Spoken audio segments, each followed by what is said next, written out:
Good morning, dear students. Today, let us talk about animal cells and its structure.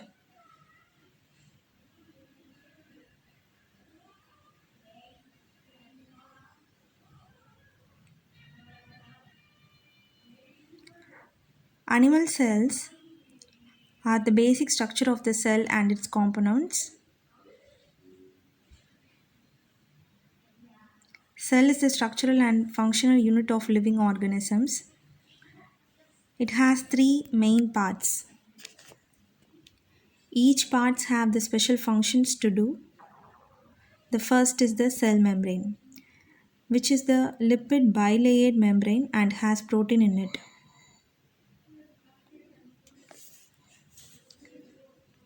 These protein helps in the movement of the material into and out of the cells. As we move inside the cell, we can see the second important part of the cell, which is the cytoplasm. It is a gel-like liquid. Various cell organelles remain suspended in it. In the center of the cell, we see the third most important part, which is the nucleus. It is separated by the cytoplasm by the nuclear membrane. The pores which we can see the nucleus are called nuclear pore. If we see inside the nucleus,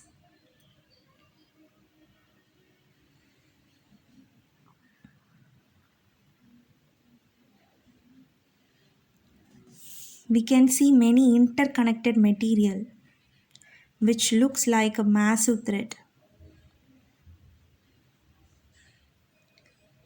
This thread-like structure contains the DNA which controls and directs the cell to produce proteins.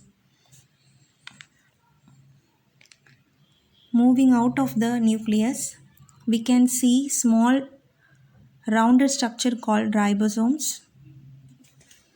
These are protein factories. The message for the production of the specific protein comes via the mRNA. The ribosomes assemble and around the mRNA, a few of the ribosomes detach to the system of membrane known as endoplasmic reticulum ER and starts producing the proteins. These proteins are needed for the growth and other metabolic activities.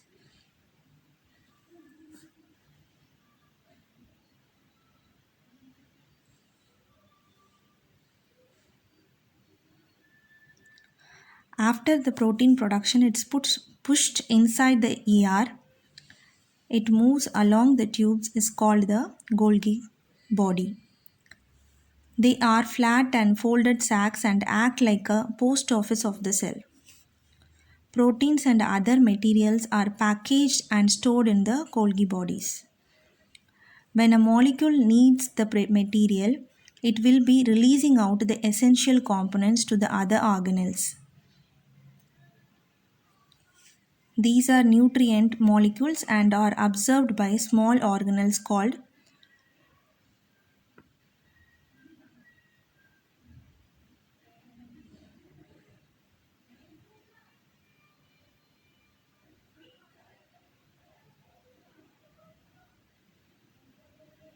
lysosomes.